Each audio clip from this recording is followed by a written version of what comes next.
Well, a spokesperson for the U.S. National Security Council shared a new statement on the attack, saying, quote, Israel has a right to go after Hamas, and we understand this strike killed 2 senior Hamas terrorists who are responsible for attacks against Israeli civilians. But as we've been clear, Israel must take every precaution possible to protect civilians. Chief White House correspondent Nancy Cordes is joining us now with more on the reaction from the Biden administration. What have we been hearing from the administration about this Rafah strike?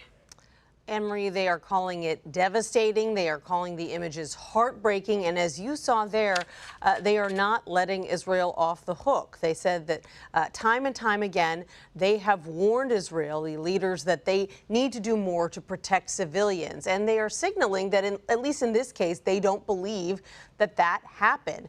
They say that they understand that the IDF is going to be conducting an investigation into what happened in this camp in Rafah, and they say they welcome that investigation. So definitely a critical tone from the National Security Council this weekend and ongoing concern at the White House. Meanwhile, Secretary of State Antony Blinken is going to be traveling to Eastern Europe tonight.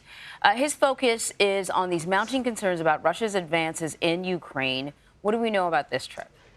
Right. Well, he's going to be going to Prague to meet with other NATO leaders to discuss how to backstop Ukraine and fight back against some of these recent setbacks. But he's making another really interesting stop as well, Anne-Marie. He's going to be going to the small country of Moldova. This is a country that sits on Ukraine's border. Like Ukraine, it is a former Soviet republic. Like Ukraine, it has experienced a lot of Russian interference over the years, and there's concern both inside Moldova and here in the U.S. that interference is ramping up, that the disinformation is ramping up, that the threat is ramping up, in large part because Moldova has made it very clear that, once again, like Ukraine, it wants to join the EU. It is looking towards the West, and the fear is that Russia is going to do whatever it takes to keep that from happening. And so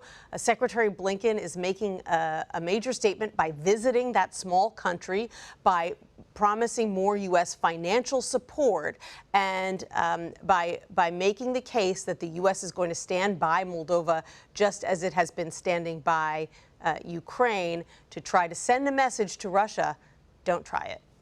Really interesting. Nancy, thank you.